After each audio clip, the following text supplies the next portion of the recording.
wabarakatuh. Saya Indah Ramadanti akan mempresentasikan cabang ilmu biologi virologi.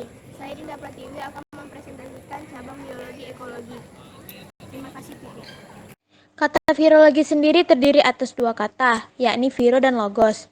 Viro berarti virus, sedangkan logos berarti ilmu, sebagaimana dikutip dari buku Bahan Ajar Teknologi Laboratorium Medik atau TLM. Ini adalah ilmu yang mempelajari tentang serba-serbi, fungsi, dan aktivitas organisme seperti virus.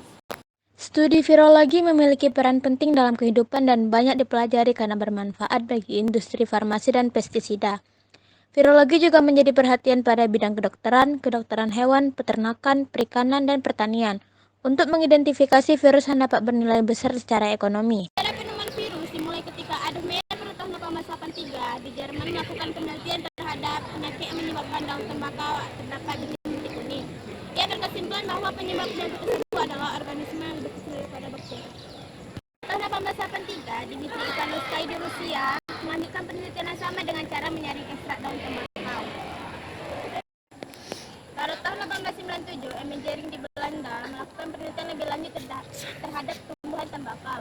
Ia berkesimpulan bahwa penyebab penyakit tersebut adalah organisme yang lebih kecil daripada bakteri dan hanya dapat berkembang biak di dalam tubuh organisme. Kemudian di Amerika, Wendy Stanley pada tahun 1935 berhasil menciptakan bakteri patogen yang kemudian diberi nama TNV tobacco mosaic virus. Adapun ciri-ciri yang dimiliki virus adalah virus bisa bersifat seperti benda hidup, contohnya bisa berkembang biak jika berada dalam sel hidup. Memiliki satu asam nukleat, DNA atau RNA saja. Dan virus bisa bersifat seperti benda mati, contohnya tidak melakukan metabolisme, tidak bernapas, tidak bergerak, dan berbentuk kristal jika berada di luar sel hidup. Berukuran sangat kecil yaitu antara 20 dan 300 nm. Bentuk virus ada bermacam-macam.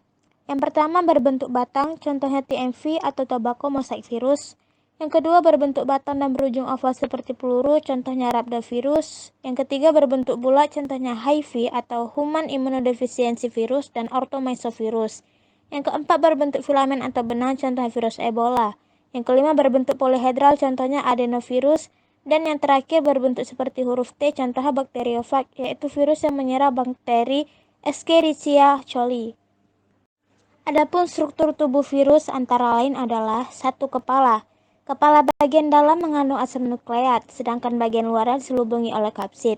Untuk virus bakteriofag, kepala berbentuk polyhedral dengan jenis asam nukleat DNA. Kapsid merupakan selubung luar virus yang mengandung banyak subunit protein yang disebut kapsomer. Kapsid terdiri dari beberapa bentuk sehingga berpengaruh pada bentuk virusnya. Yang ketiga yaitu asam nukleat. Asam nukleat yang dimiliki virus hanya satu, yaitu DNA atau RNA saja. Asam nukleat inilah yang nanti berfungsi sebagai informasi genetik untuk replikasi. Yang keempat adalah leher. Leher merupakan penghubung antara kepala dan ekor. Leher berfungsi sebagai saluran keluarnya asam nukleat menuju ekor. Nah, yang terakhir adalah ekor. Ekor virus terdiri dari serabut ekor dan lempeng dasar.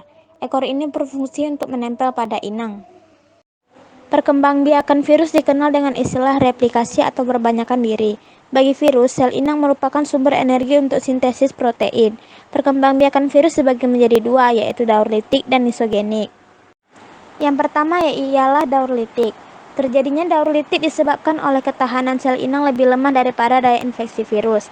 Akibatnya sel inang akan pecah dan mati, serta akan menghasilkan virion-virion baru. Adapun tahapan pada daur litik adalah adsorpsi, penetrasi, sintesis dan replikasi, pematangan atau perakitan, dan lisis. Yang kedua, daur lisogenik. Daur lisogenik terjadi jika pertahanan tubuh inang lebih kuat daripada daya infeksi virus. Pada daur ini, sel inang masih bisa bereproduksi dengan normal dan tidak akan langsung pecah. Akan tetapi, DNA virus bakteriofag akan berinteraksi dengan kromosom sel inang membentuk profag. Saat sel inang yang mengandung profag tersebut membelah diri, barulah profag akan diwariskan ke sel berikutnya. Adapun tahapan pada daur lisogenik adalah adsorpsi dan infeksi, penetrasi, penggabungan, pembelahan, dan sintesis. Penyakit yang menyerang manusia dan disebabkan oleh virus ialah salah satunya hepatitis viral. Hepatitis viral merupakan penyakit yang disebabkan oleh virus hepatitis A, hepatitis B, atau hepatitis C. Virus ini menyerang organ hati dan biasanya menyebar melalui makanan maupun minuman yang terkontaminasi. Cairan tubuh seperti darah dan sperma penderita yang telah terinfeksi virus ini. Selain itu, ada pula penyakit hepatitis akut yang diduga disebabkan oleh infeksi virus lain, seperti adenovirus. Gejala hepatitis viral ini beragam.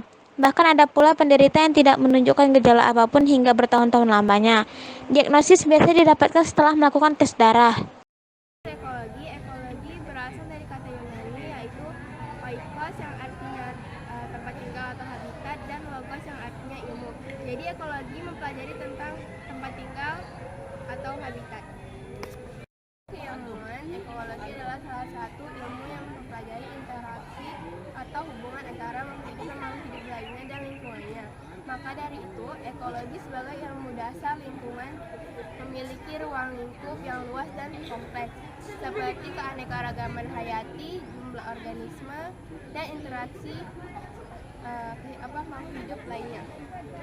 Jika dipelajari lebih dalam, ekologi mengulas berbagai komponen lingkungan, mulai dari komponen biotik, yaitu manusia, hewan, tumbuhan, dan mikroba, dan abiotik, yaitu sinar matahari, air, udara, tanah, dan lain sebagainya. Ruang lingkup ekologi dapat dikelompokkan berdasarkan subjek yang dipelajari.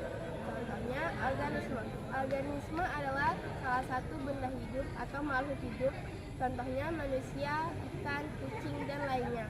Populasi adalah berbagai organisme dalam satu spesies. Komunitas adalah kumpulan dari berbagai populasi. Sistem adalah hubungan timbal balik antara makhluk hidup dan lingkungannya. Ekosistem adalah lapisan bumi tempat di mana ekosistem itu berada. Interaksi makhluk hidup dibagi menjadi 3. Ada simbiosis mutualisme, yaitu hubungan menguntungkan antara makhluk hidup dan makhluk hidup lainnya. Kedua, ada simbiosis parasitisme, yaitu satu diuntungkan, yang lainnya dirugikan. Ada simbiosis komensalisme, yaitu satu pihak diuntungkan dan pihak lain tidak